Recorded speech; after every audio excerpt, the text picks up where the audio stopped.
28th IFFKയുടെ ഭാഗമായിട്ട് government of കേരളയ്ക്ക് വേണ്ടിയിട്ടും ചലച്ചിത്ര അക്കാദമിയായിട്ട് ചേർന്ന് ആദ്യമായിട്ടാണ് ഇങ്ങനെ ഒരു ഫിലിം മാർക്കറ്റിംഗ് എന്നുള്ളൊരു സംരംഭം ആദ്യമായിട്ട് ചെയ്യുകയാണ്. അതിൽ അക്കാദമിയുടെ സഹകരണമുണ്ട്, സർക്കാരിൻ്റെ പൂർണ്ണ സഹകരണമുണ്ട്.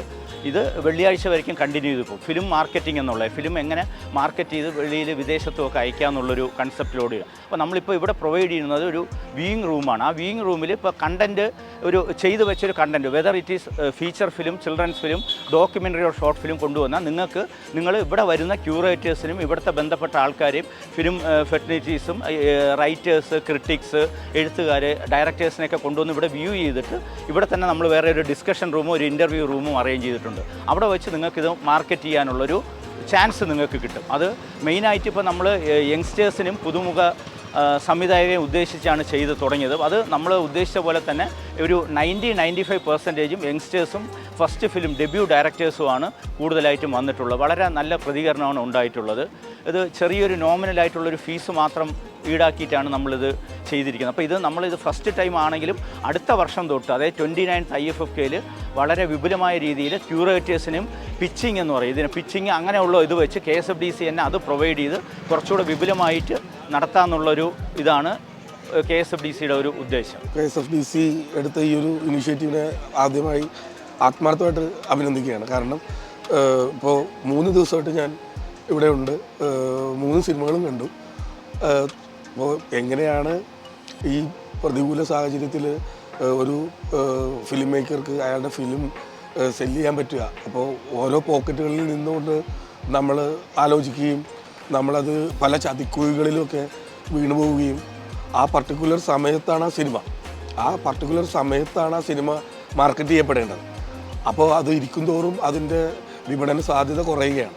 അപ്പോൾ ഇത്തരം ഓപ്പൺ മാർക്കറ്റുകൾ, ഇപ്പോൾ KSFDCയുടെ ഫിലിം മാർക്കറ്റിങ്ങിനെ പറ്റിയിട്ടുള്ള ക്ലാസ്സുകൾ, ഡെമോൺസ്ട്രേഷനുകൾ, അപ്പോൾ പലതരത്തിലുള്ള സിനിമകൾ, പലതരത്തിലുള്ള ഫിലിം മേക്കേഴ്സിന് അവരുടെ സിനിമയുടെ മെറിറ്റ് അനുസരിച്ചിട്ടും അതിൻ്റെ ജോണർ അനുസരിച്ചിട്ടും ഒക്കെ കൂട്ടായി ഇരുന്ന് ആലോചിക്കുകയും വൈഡായിട്ടുള്ള ക്യൂറേറ്റേഴ്സിനെ അതുപോലുള്ള ആൾക്കാരെയൊക്കെ എല്ലാവരിലേക്കും വളരെ പെട്ടെന്നുള്ളത് വളരെ ഇമ്പോർട്ടൻ്റ് ആണ് ഒരു സിനിമയെ സംബന്ധിച്ചിടത്തോളം. അപ്പോൾ ആ രീതിയിലുള്ളൊരു ഇനിഷ്യേറ്റീവിനെ വളരെ പോസിറ്റീവായിട്ടാണ് കാണുന്നത്. സിനിമ ഇൻഡസ്ട്രിയിൽ ഉള്ളവരെക്കാൾ കഴിവുള്ള ആൾക്കാരാണ് ഇൻഡസ്ട്രിയിലേക്ക് വരാൻ പറ്റാത്തതും പുറത്തു നിൽക്കുന്ന ആൾക്കാരും. പല കാരണങ്ങളും പല സാഹചര്യങ്ങളും കൊണ്ടാണ് അവർക്ക് സിനിമയിലേക്ക് എത്താൻ പറ്റാത്തത്. അപ്പോൾ അവരുടെ ഒരു സ്വപ്ന സാക്ഷാത്കാരം അല്ലെങ്കിൽ അവരുടെ ഒരു മനസ്സിലുള്ള സിനിമ, അതൊക്കെ അവർ സമയം ഉണ്ടാക്കി അവരുടെ ജീവിത പ്രാരാബ്ദത്തിനൊക്കെ ഇടയിൽ അവർ സിനിമ ചെയ്യുമ്പോൾ ഇത്തരത്തിലുള്ള സപ്പോർട്ടുകളൊക്കെ അവർക്ക് ആവശ്യമാണ്. അവർക്ക് മാത്രമല്ല, ഇൻഡസ്ട്രിയിൽ നിൽക്കുന്ന ഫിലിം മേക്കേഴ്സിനൊക്കെ അത് ആവശ്യമാണ്. ആ രീതിയിലൊക്കെ വരും വർഷങ്ങളിൽ അത് മലയാള സിനിമയ്ക്ക് ഗംഭീരമായിട്ടുള്ള ഒരു നേട്ടം ഉണ്ടാക്കുമെന്ന് തന്നെയാണ് ഞാൻ പ്രതീക്ഷിക്കുന്നത്. ഈ ഫിലിം മാർക്കറ്റ്സ് എന്ന് പറയുന്നത് ഓൾമോസ്റ്റ് എല്ലാ വലിയ ചലച്ചിത്ര മേഖലയുടെയും ഭാഗമായിട്ട് ഉണ്ടാകുന്ന കാര്യമാണ്. മെയിനായിട്ട് ഇപ്പോൾ ഇവിടുത്തെ ഇന്ത്യയിൽ തന്നെ IFFIയിലൊക്കെ വലിയ ഫിലിം മാർക്കറ്റുകൾ ഉണ്ട്. അപ്പോൾ അതുപോലൊരു സംരംഭം ഇവിടെ നമ്മുടെ IFFKൻ്റെ ഭാഗമായിട്ട് ഇതിനു മുമ്പ് ജസ്റ്റ് ഒന്ന് സ്റ്റാർട്ട് ചെയ്തിട്ടുണ്ടായിരുന്നു. എന്നാലും ഇത്തവണ മുതൽ ഫ്രഷായിട്ട് വീണ്ടും തുടങ്ങുക എന്നുള്ളത് വളരെ ഉപകാരപ്പെട്ട കാര്യമാണ് ഫിലിം മേക്കേഴ്സിനെ സംബന്ധിച്ചിടത്തോളം.